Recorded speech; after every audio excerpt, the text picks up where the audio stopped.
Alam niyo po, hindi po natin magagawa yung ganitong pagpupuri sa bahay. Amen? Kaya kapag kayo po ay nasa ganitong presensya, bigay niyo na todo, bigay. Sabi mo sa katabi mo, todo bigay. Hindi para mag-perform, kundi para magpasalamat sa Diyos na buhay. Amen. Amen. Kaya ngayon ay huling linggo ng buwan ng June. Napakabilis naman ang panahon. July na sa Huwebes. Ay sa Tuesday.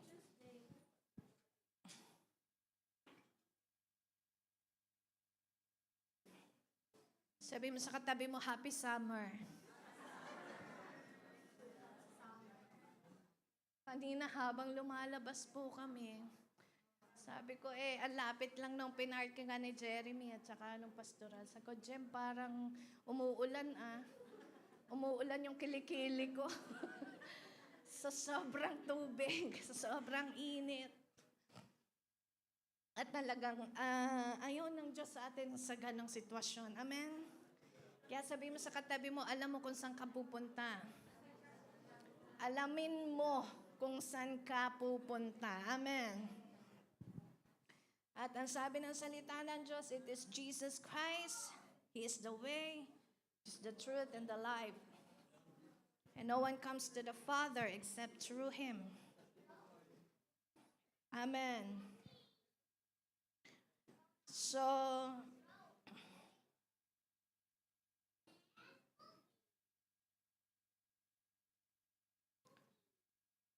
yung pag-aaralan po natin ngayong hapon bilang panghuling bahagi ng tema ng I am founded in a solid rock.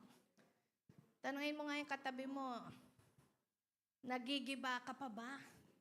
Ano ba yun? Nanghihina ka pa ba? Naliligalig ka pa ba? Amen. Nasa-shaken ka pa ba? Oo, kakadaan nga lang ng bagyo nung isang linggo, nung isang araw. But praise God, sabi mo sa katabi mo, nakatayo ka pa rin. Amen. So, let me read the scripture for today that we're about to meditate in 1 Corinthians 16, 13 to 14.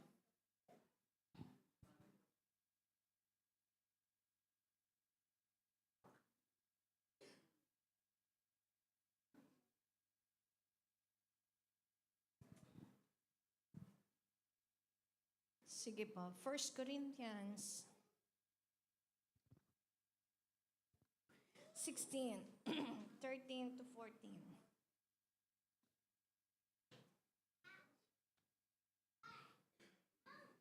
Okay, basahin ng lahat ng mga pinagpala ng Diyos. 1, 2, 3.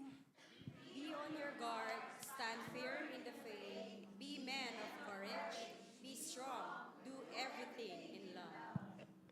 Okay, ilang bagay ang sinabi sa inyo dyan. Una, be. Ano yung una? Okay, kaya sabihin sa katabi mo, security guard ka ngayon. Pangalawa. Ulit. Pangalawa. Ay babasahin na lang ay hinang-hina ka pa.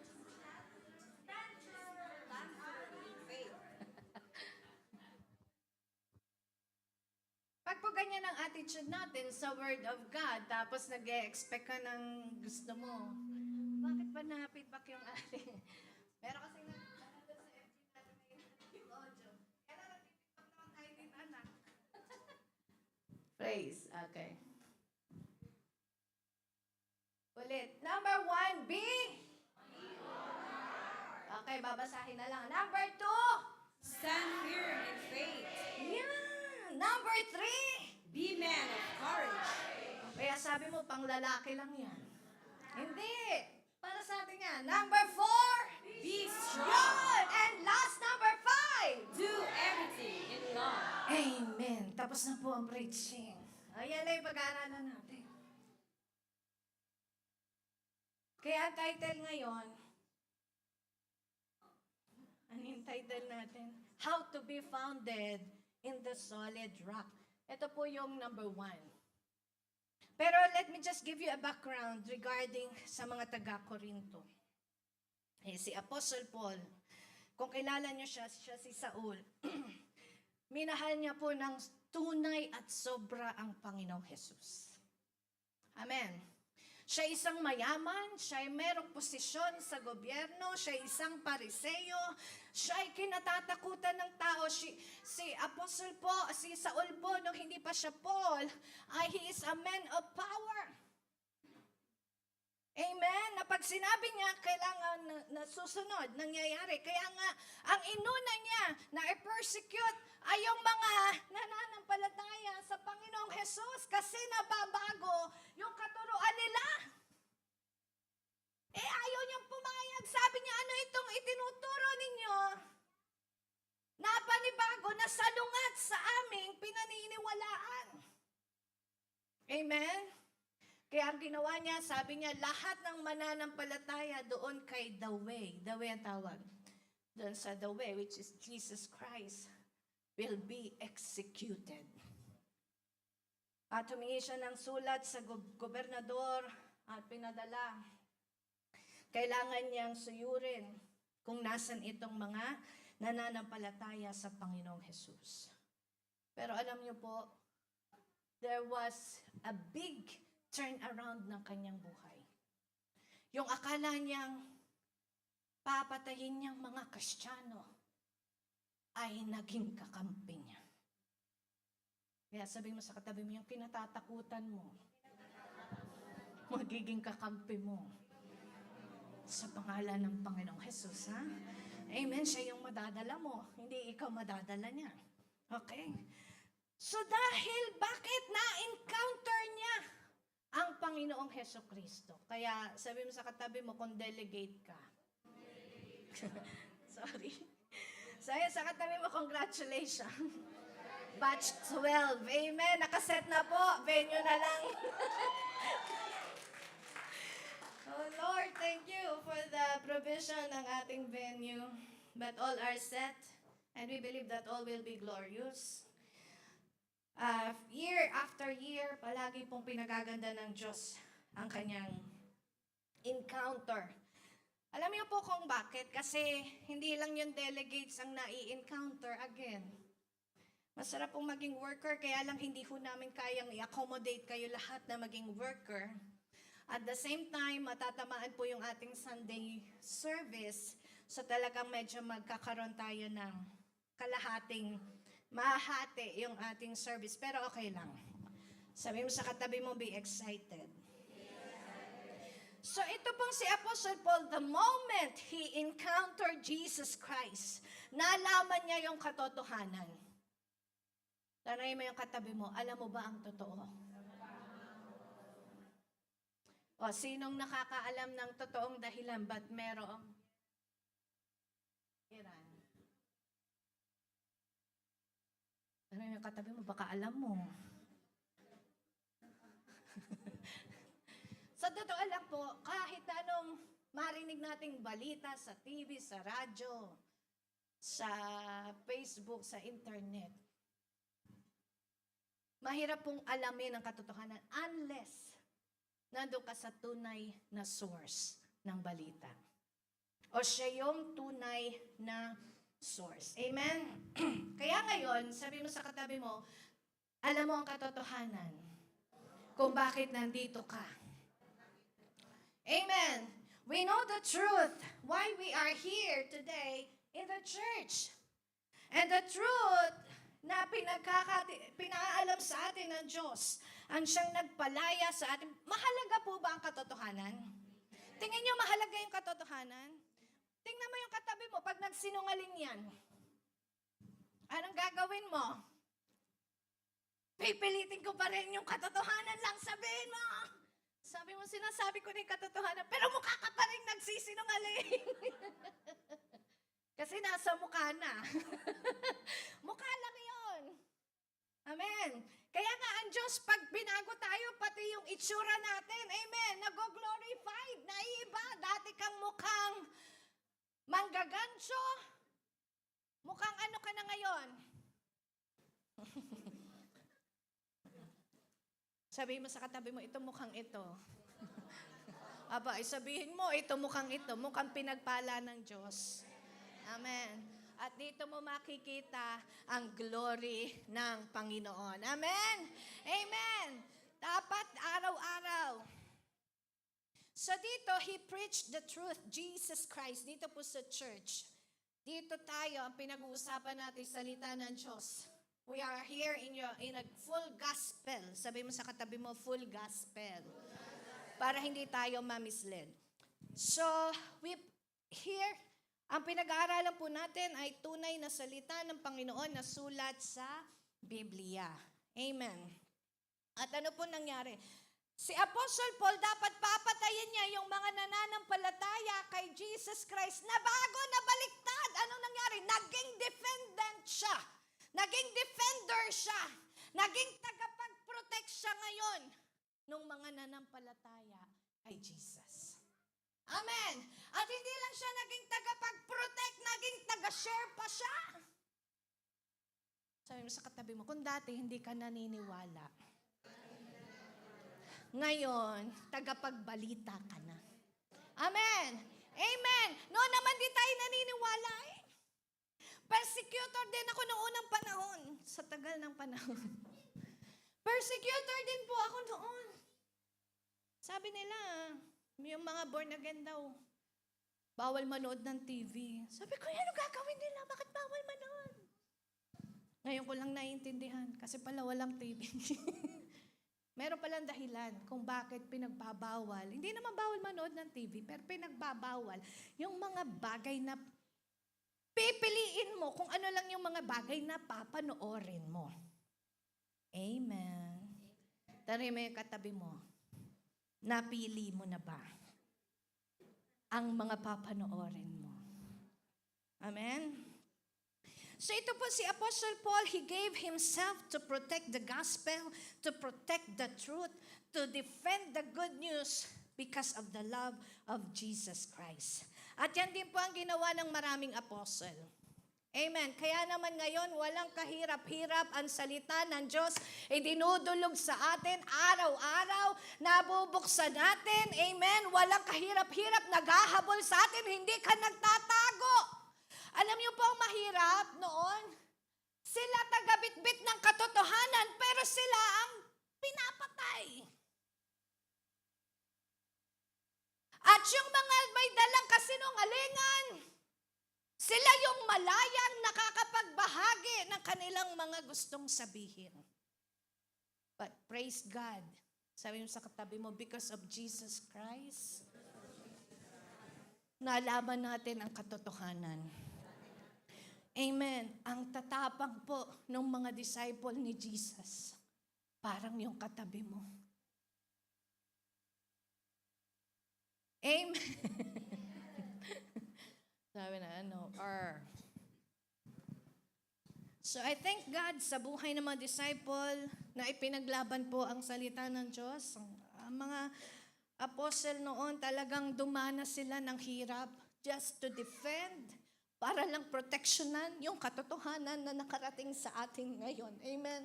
Kaya ngayon, ang daladala natin ay truth dahil may nag-alaga, dahil may nag-protect, at dahil may nakipaglaban sa katotohanan na dapat marinig ng buong mundo, ng buong bansa, at ng buong tao dito sa lupa. Kaya sabihin mo, pinagkakatiwalaan ka rin ng Diyos. Amen.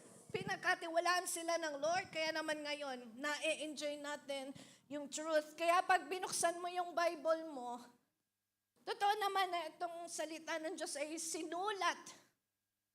Hindi lang by ink, kundi ng ink din ng dugo ng Panginoong Hesukristo at ng mga taong nakipaglaban para sa katotohanan. Amen. So habang nag-share si Apostle Paul ng gospel, he also kept on strengthening the faith of the church. Pinalalakas rin niya ang pananampalataya ng mga taong naniniwala at nagtitiwala kay Jesus. Kaya nagsesend siya ng mga workers. Pinapadala niya si Timothy, iba-ibang pangalan. Yan. At nire-remind sila ng mga bagay na dapat gawin. Kaya hanggang ngayon, ito yung nangyayari sa mga churches. Amen. Baka ikaw yung ipapadala sa Lebanon. Diba? Laging sinasabi ni Pastor doon, ipapadala ka sa Afghanistan. Ako po yung nanalangin, di ba nag-ano ako ng 12 hours prayer. Ay, napakalinaw ng vision ng Diyos sa akin. Sabi niya, bibigyan kita ng free visa, saka free ticket. Sabi ko, Lord, saan? At hindi ko muna sasabihin, iba alam na nila. Pag dumating na yung visa, tsaka ticket.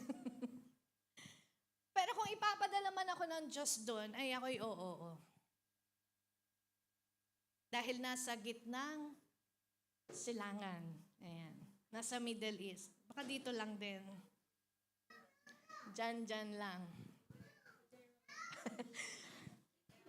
Pero dapat alam natin kung ano yung, ibig ko pa sabihin, alam ko kung ano yung dahilan kung bakit ako ipapadala kung sakali man. Amen. Kaya sabi mo sa katabi mo, susunod ka na.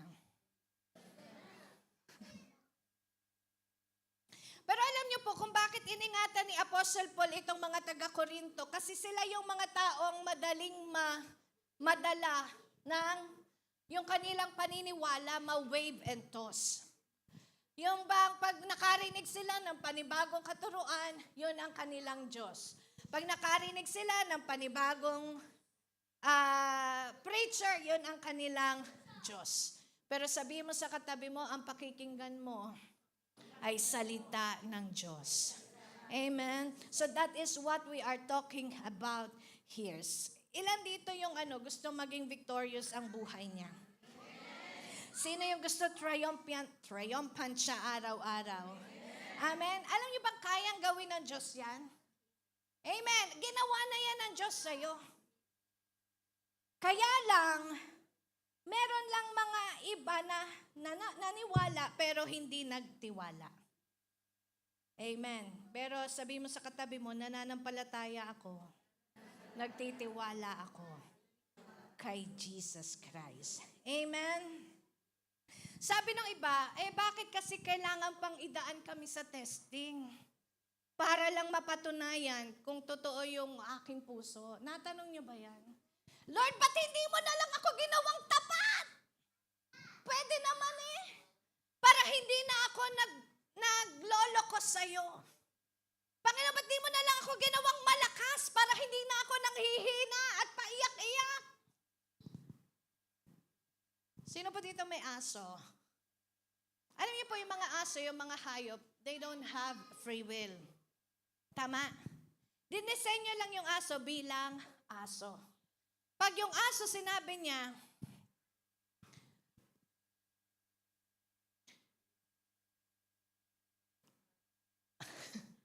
may mga asong healthy, may mga asong sakitin. For example, pag sinabi ng asong sakitin,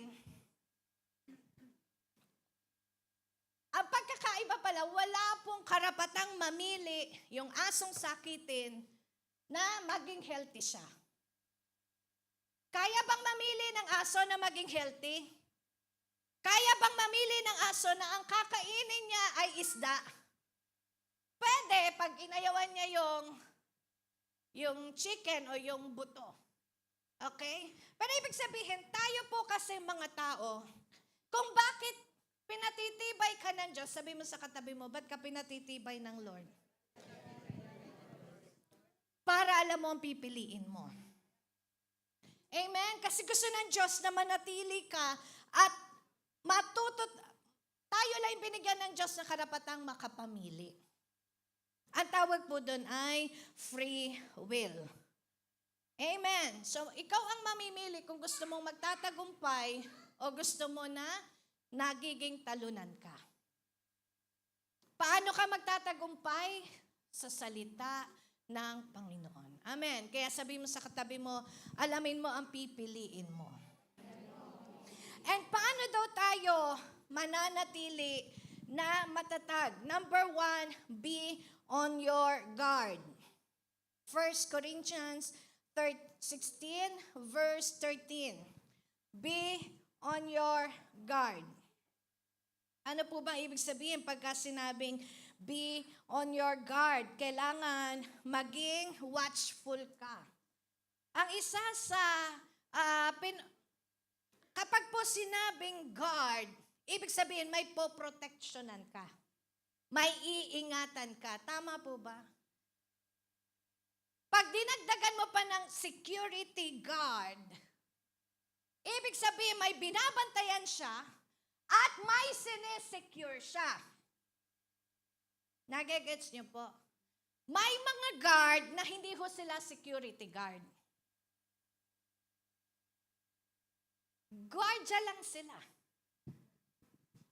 Nagwa-watch lang sila. Tinitingnan lang nila kung sino ang wala. Tingnan mo yung katabi mo, nandito yan. Okay. Amen. Sabi mo sa katabi mo, see you next week. Next week. Kasi ako ang gwardiya mo ngayon.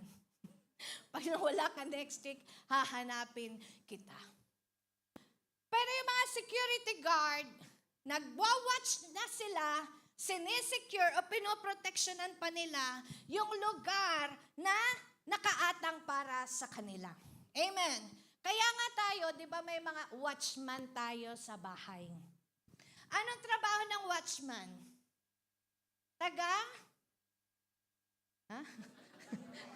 Taga-watch. Ang galing. Yung mga watchman, sila ang tinatawag. Mostly ay tawag sa kanila yung mga pinagkakatiwalaan. Parang yung katabi mo. Sabi mo sa katabi mo, be on your guard. Ngayon na nalaman mo ang katotohanan, ang gusto ng Diyos sa iyo, ingatan mo. Be watchful on the truth that you have received today. Bakit? May darating na kasinungalingan ang kaaway. The reason kung bakit tayo pinag-iingat ng Diyos at ang gusto niya maging watchful ka doon sa pinagkatiwala ng Diyos sa iyo ay dahil nga si Satanas. Ang dinidestroy niya agad sa iyo ay yung katotohanan na tinanggap mo sa Panginoong Hesukristo. For example, sabi ng Diyos, sinabi ng Diyos, aangat ang buhay mo. Sabi mo, tuwa ka, tinanggap mo. Maya-maya nandiyan na si Satanas. Ninanakaw niya yun. Nilalagyan ka ng kasinungalingan. Paano ka aangat? Puro ka utang. Sabi mo naman, oo nga. So ngayon, ang daling pasukan ni Satanas ng kanyang kasinungalingan. Eh ano ba totoo? Aangat ka ba talaga sa Diyos? Sabi mo, totoo din kasi may utang po ako. Totoo naman talaga, for example. Pero, mayroon pang katotohanan na mas matibay dyan. Kasi si Satanas, hindi niya lang sasabihin may utang ka. Ang sasabihin pa niya sa'yo, hindi ka makakaahon. Hindi ka makakabawi. Pero praise God, sabi mo sa katabi mo, be watchful. Dapat lahat ng mga tinatanggap nating salita ng Diyos, iingatan natin. Amen? Huwag mong hayaan na yung kalaban, pasukin ka kaagad, bigyan ka kaagad ng doubt. Pag in-entertain mo yon, babagsak agad yung pinananampalatayaan mo. Sabi mo sa katabi mo, I am watchful. I am vigilant. Ang devil, ang enemy, ang gusto niya lang sa'yo ay kasinungalingan. Ang dadalhin niya sa'yo kasinungalingan and deception. May nabalita. Ano daw? Mag-ready na daw kayo ng isang bag. Ang 3 araw na pagkain parang kulang sa akin. Gawin ko kayang mga pang isang linggo. Baka, okay, tama. 3 araw lang yung sinasabi doon sa nagsisirculate. Ang sinasabi na ng isip mo, kasya kaya yung 3 araw, baka umabot kami ng buwan o ano. Sabi mo sa katabi mo, kung magre-ready ka, magready ka spiritual. Maaring dumating po lahat yan. Pero ang sino mang nasa Panginoong Jesus ay hindi matatakot. Amen. Amen. Hindi ka mangangamba at hindi ka mapapahamak. Sabi mo sa katabi mo, hindi ka mapapahamak. At kapag po may mga ganyan, ano agad ang una mong hinahanap? Reliable source. Kaya nga yung Philippine Embassy, di ba, nag-release sila ng announcement. Nag-release yung Philippine Embassy, wag ka raw agad-agad maniniwala kung kani-kanino. Imagine, yung Philippine Embassy na nagsabi, ikaw naman, hindi ba kakatotoo kasi? Nangamba ka pa. Ano sabi ng Philippine Embassy? Maniwala, magtiwala at hanapin ang tunay na source. Doon ka lang sa reliable source. Sinong yung reliable source? Ngayon mo malalaman, kanino ka founded? Founded ka ba sa naririnig mo sa kapaligiran? O mas uunahin mong pumunta doon sa isang tunay at mabisa at tunay na source, the reliable source, the Word of God. Sabi mo sa katabi mo, huwag kang matakot. Ang information na makukuha mo sa Diyos doesn't waver. It can never be wrong. And the Word of God will always be our final authority. Amen. Sabi mo sa katabi mo, final authority, ang Word of God. So guarding the Word is protecting. Ano man yung salita ng Diyos na inilalagay niya sa'yo, piliin mo. Sabi mo sa katabi mo, pipili ka. Piliin mong ingatan ito. Amen. Huwag mong hayaang nakawin ni Satanas sa puso mo. Alam niyo po, maraming relasyon ang nasira because of lies. Dahil sa kasinungalingan. Nga. Sabi mo sa katabi mo, kayang gamutin ng Diyos yan. Amen. Ng kanyang katotohanan. Hallelujah. So yung marami kasi na nakikinig sa mga chismis, sa mga issue, sa mga istorya. Ngayon, nauso na, huwag kang iiyak pag kinasal ka. Pag lalaki ka, alam mo nang mangyayari. Hanggang sa huli, nagiging akala natin, katatawanan lang. Pero at the end, dahil pinaniniwalaan, nangyayari. Tapos inaaway na agad yung boyfriend, di pa kinakasal, huwag kang iiyak sa kasal natin. Hanggang di natuloy yung kasal. Huwag tayong maniwala sa mga ganong gawang-gawang istorya o kwento. Amen? Sabi ng asawa mo, katapusan niya, nawala yung sweldo. Ha? Walang sweldo, katapusan na. Kung nagsinungaling man tayo, hingi tayo ng forgiveness. Amen? Sabi mo sa katabi mo, I forgive you. Patawarin mo na agad. Doon din ang punta nun. Amen? Patawarin mo na. Pag alam mo nagsisinungaling, alika, mister, alika, Mrs., I forgive you. Alam na niya yun. Matthew 24, verse 42.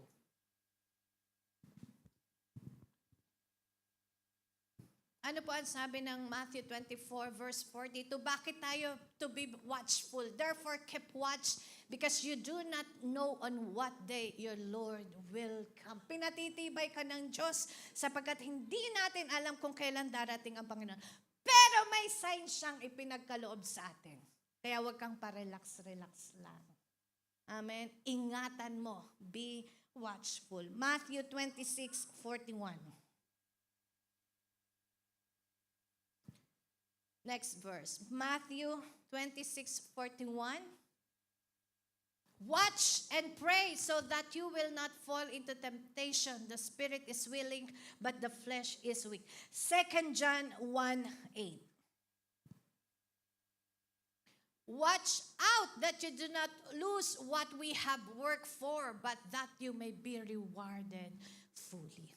Alam niyo po, nung pinagkatiwalaan, sabi mo sa katabi mo, pinagkatiwalaan ka ng Diyos ng mabuting balita. Nang pinagkatiwala po ng Lord sa atin yung good news, ang kasunod nun, yung good works. Amen. Kasi ang Diyos ang gagawa ng mabuti sa'yo eh. Pero sabi ng Bible, huwag mong hayaan na mawala yung reward mo. Amen. Kaya sabi mo sa katabi mo, titibayan mo. Huwag ka agad mag-give up sa mga kasinungalingan ng kaaway. Luke 12:15. Then he said to them, watch out, be on your guard. Mahalaga po talaga na be on your guard. Be on your guard against all kinds of greed. Life does not consist in an abundance of possession. At the last days, ang sabi ng Timothy, yung mga tao will become more lovers of themselves, more lovers of money, more lovers of their own. Pero tayo, alam natin ang katotohanan. Amen? Kaya sabi mo sa katabi mo, lalo kitang mamahalin.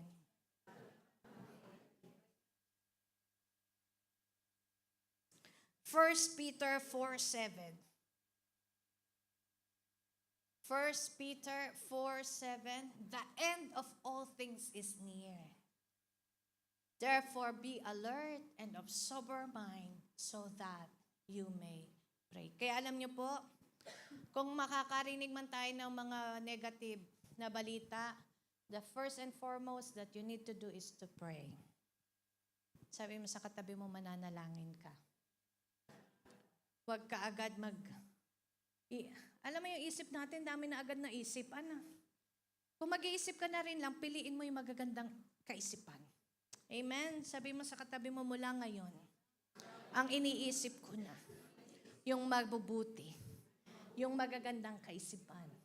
Amen? So it will be reminded that you will be on your guard. Number 2, stand firm on the faith.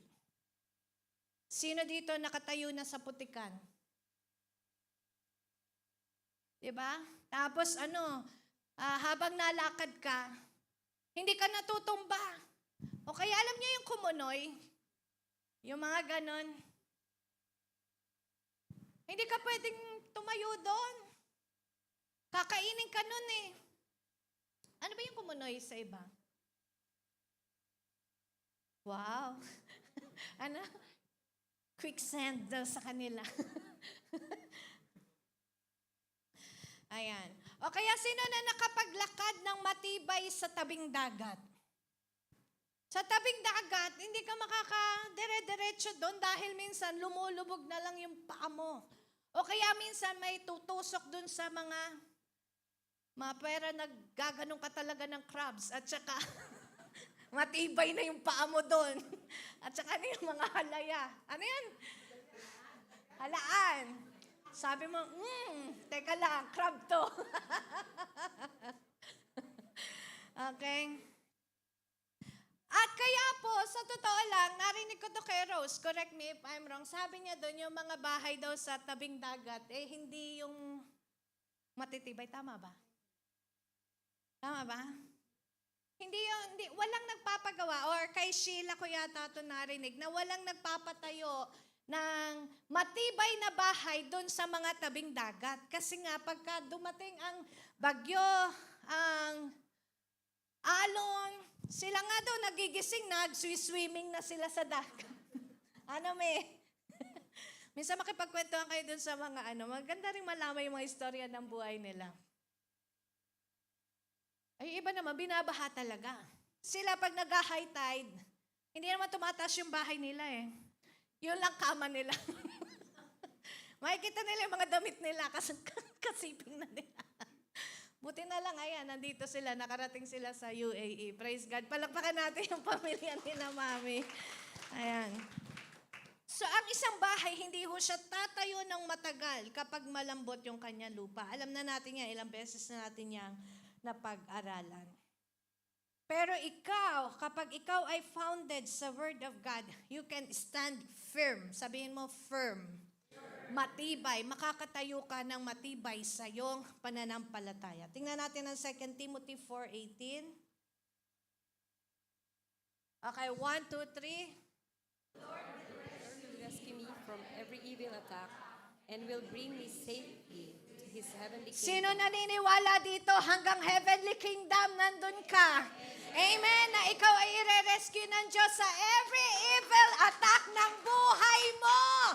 Mananampalataya ka lang pagka nakatayo ka sa matibay na sandigan.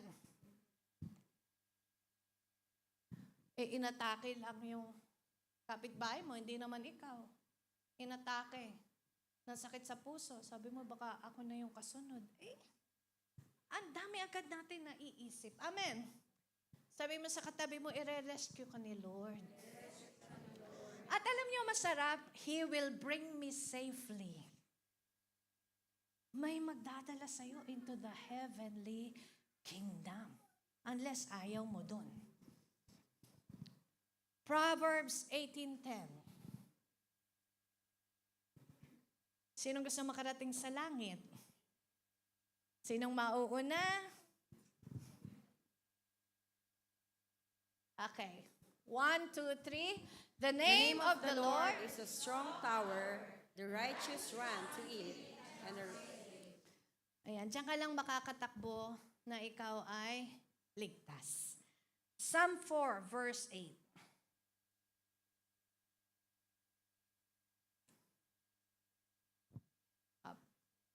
Psalm chapter 4, verse 8. I will lie down and sleep in peace, for you alone, O Lord, make me to well.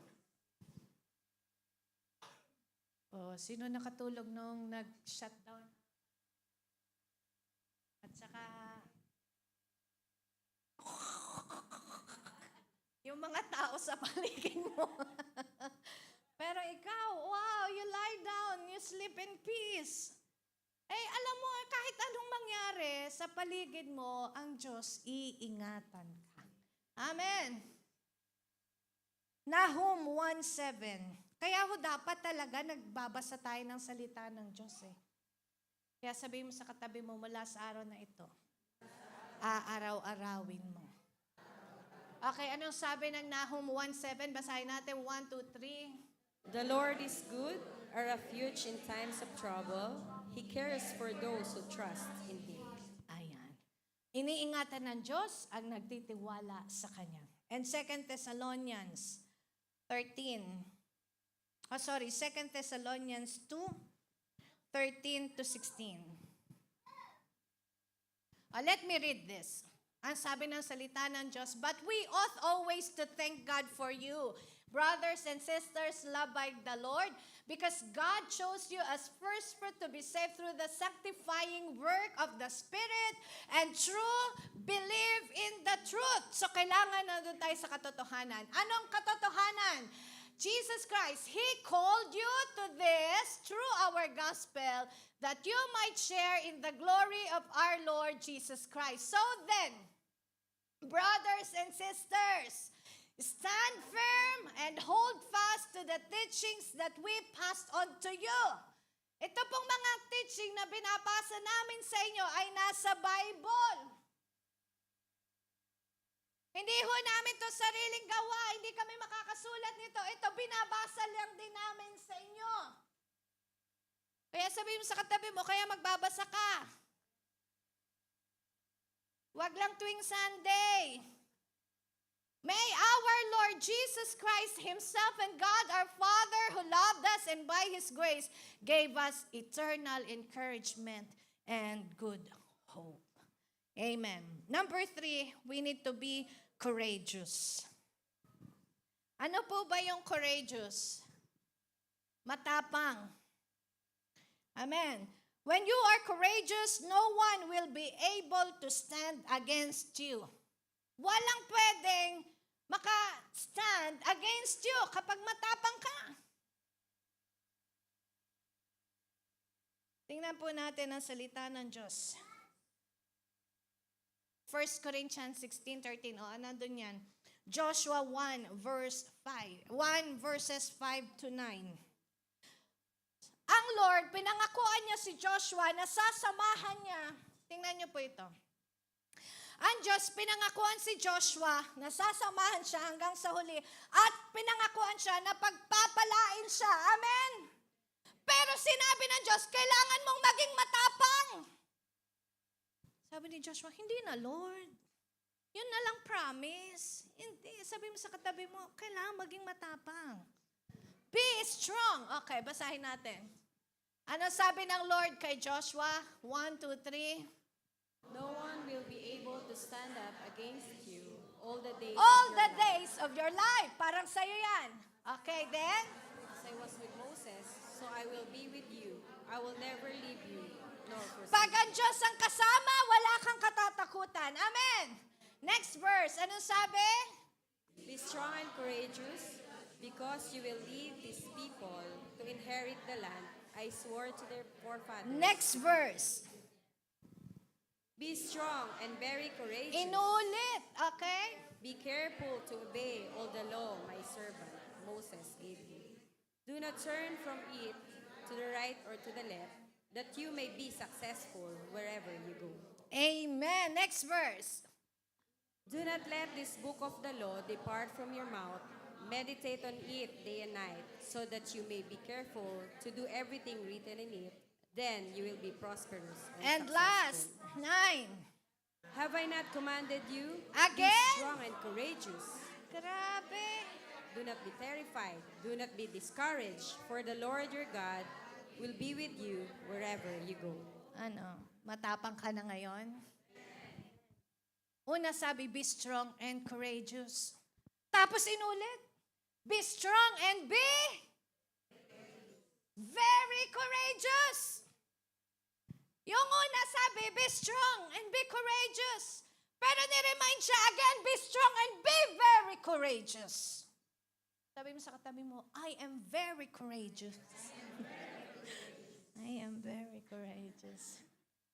And then pangatlo, inulit ulit, be strong and courageous. Do not be terrified. Huwag kang matakot.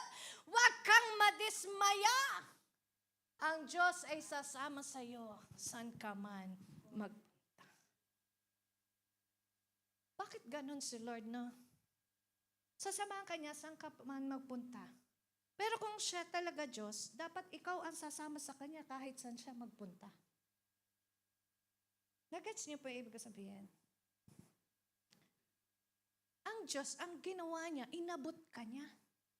Para kahit saan ka magpunta, protected ka. Pero kung totoo lang, kung sa totoo lang po na ating iisipin, kung nasan ang Diyos, dapat ikaw ang nandoon. Pero kita mo ang biyaya ng Diyos sa'yo. Sabi mo sa katabi mo, kahit nasaan ka, sinasamahan ka niya. Hindi ka lang niya kayang samahan sa paggawa ng kasalanan. Siyempre, dahil ang Diyos po natin ay banal, hindi niya ikaw kayang tingnan sa gitna ng kasalanan. Pero binigyan ka pa rin ng kapatawaran. Amen. Sabi mo sa katabi mo, ganyang kakamahal ni Lord. Walang pwedeng mag-stand against you. Pero anong kailangan mong gawin? Kailangan mong maging malakas at kailangan mong maging matapang. Pero bakit inulit yung maging malakas at kailangan mong mas lalong maging matapang? Alam niyo po sa buhay natin, pwede tayong maging malakas, pero hindi ka matapang. Lakas ang boses mo, parang nakarunok ng amplifier. At saka yung subwoofer. Pero hindi ka matapang. Pero alam mo, kapag matapang ka, kahit hindi ka malakas, kaya mong harapin ang kalaban. Tingnan niyo po si David, gaano siya katapang. Pero gaano kalakas ang kanyang kalaban? Sinong kalaban niya? Si Goliath. Gaano katapang si David. Pero kahit na ganon, hindi siya ganon kalakas, pero pinatapang siya ng Diyos. Bakit? Kasama niya ang Diyos. Yun ang nagpatapang sa kanya. Kaya sabi mo sa katabi mo, ang magpapatapang sa iyo ay presensya ng Diyos. Amen? Kailangan po nating harapin, hallelujah, lahat ng mga challenges natin. Huwag mong tatakbuhan. Sabi sa katabi mo, huwag mong takbuhan. Huwag mong iwasan. Harapin mo ng may buong tapang. Pero tapang hindi para takutin sila. Amen. Kundi tapang ng katotohanan. Be strong and be very courageous. Courage is often about doing what is right or facing difficult situation despite of fear. And number 4 is be strong. Be strong. Sabi mo sa katabi mo, I am strong. So, strength is power. In the Bible po, yung strength is yung power. At ang meron lang kaya lang tayo nagiging malakas ay sa kapangyarihan ng banal na Espiritu. The Holy Spirit gives us the ability to carry out a task. Alam niyo po yan kung nagpipd1 kayo. Amen? Ephesians 6:10. Anong sabi ng Ephesians 6:10? Finally, be strong in the Lord and in His mighty power. Kanino ka daw magiging malakas? Be strong in the Lord and in His mighty power. Sabihin natin, I am strong in the Lord and in His mighty power. Huwag ka nang magpalakas kung kani-kanino man o kung ano-ano man. Sa Diyos tayo magiging malakas. Ephesians 6:10. Tingnan natin ang Psalm 18 verse 1.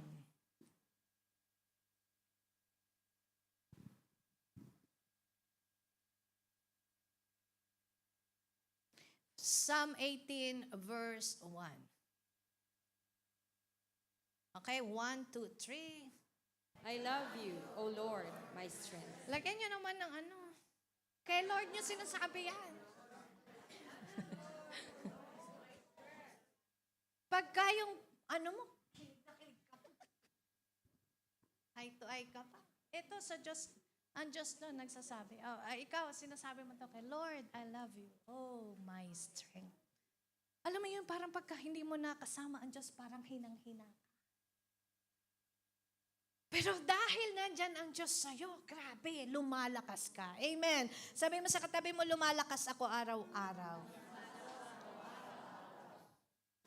Alam niyo po, ayaw ng Diyos pala na nanghihina tayo. Sikuhin mo yung katabi mo. Ayaw ni Lord nang hihina ka. Kaya ako di ba araw-araw lagi nang sinasabi, pagod na pagod ako sa opisina. Ayaw pala ni Lord nun. Amen? Kaya nga ang sabi niya, magpalakas ka araw-araw. Hindi kung kailan lang nauubos yung lakas mo, saka ka lang parang kailangan mo ako, Lord, i-refill, i-recharge. Hindi. Kaya pala gusto ng Diyos araw-araw kang malakas para hindi mo nararanasan na nanghihina ka. Para hindi mo mararanasan na nauubos ang lakas mo. Ang gusto ng Lord, palagi kang masaya. Palagi kang excited. Tingnan mo yung katabi mo kung na-excite pa sa'yo.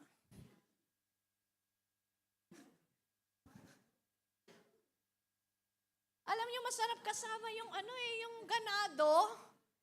Sa pagkain, anong gusto mo? Ganado kasalo mo o masarap na gaagawan sa pagkain kahit na nakakasakit ng puso? Pero ang sarap kumain pag ganado yung... Pag kumakain ka at walang kagana-gana yung kasama, parang ka nagkakasakit. Ba naman ito? Walang kagana-gana kumain kaya pili kayo ng mga kakasama nyo pagkain. Philippians 2:13. Okay, last verse natin. Philippians 2:13 and then I'll end in number 5. Philippians 2:13.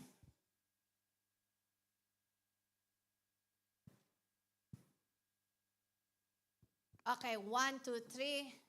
For it is God who works in you to will and to act according to His good purpose.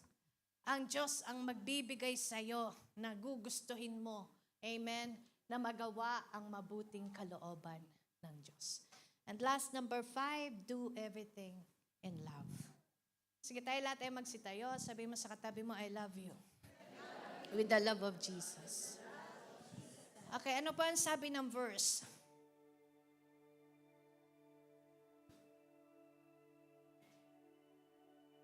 Isaiah 53 verse 10. Ayan yon, yung 1 Corinthians 16:13. But let me read Isaiah 53 verse 10. Basahin natin. 1, 2, 3. Yet it was the Lord's will to crush him and cause him to suffer.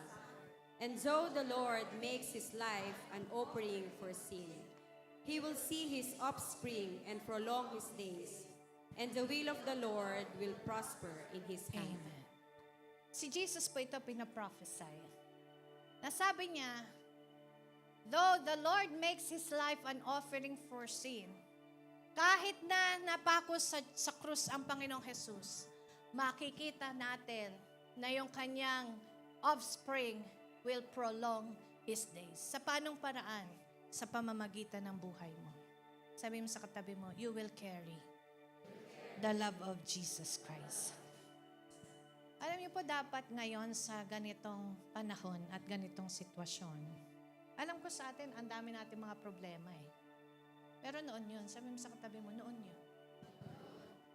Ngayon, tagumpay na ako. Pero minsan, ang dami pa rin iniisip.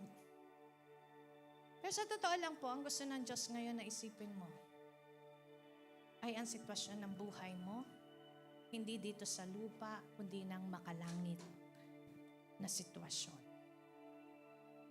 Amen. Kasi pag naisip mo na kung ano yung makalangit, mangyayari diyan dito sa lupa. Kung ano yung mararanasan mo sa langit, ang gusto ng Diyos, nangyayari dito sa lupa. Yung kanyang kalooban nandun sa langit, ang gusto niya, mararanasan mo dito sa lupa. And kailangan lang maging matatag tayo. Una, maging be on your guard. Kailangan lagi kang nakabantay. Bantayan mo ang puso mo, bantayan mo ang kaisipan mo. Pangalawa, you need to stand firm on your faith. Tayuan mo ang pinananampalataya. Kung may papipiliin man between your faith and anything on this world, you choose your faith. Piliin mo na lang manampalataya. At the end of this life, lahat ng nandito sa mundo, heaven and earth will pass away. But the word of God will never pass away. Kaya piliin mo na tumayo sa pananampalataya. Maging matapang ka, maging malakas. At pag ginawa mo lahat ng bagay na ito, piliin mo na gawin ito sa pag-ibig ng Panginoong Jesucristo. Kaya ngayon pong hapon, I want to pray for someone. Ang ipagpe-pray ko, yung mga gustong maging courageous, to be a defender of the gospel of Jesus. I will pray to those who wants to be strengthened from the inner might of God so that they will be able to stand against all the challenges and trials ng kanilang buhay. So if you are being touched by God this afternoon, na ikaw ay gustong gawin ng Diyos na maging tagapag-ingat ng kanyang salita, maging protector ng gospel, yung idedepensa mo ang katotohanan, and you will not compromise sa kasinungalingan ng mundo. Come forward. I want to pray for you. It's a special prayer for you. O Ramashakararahande.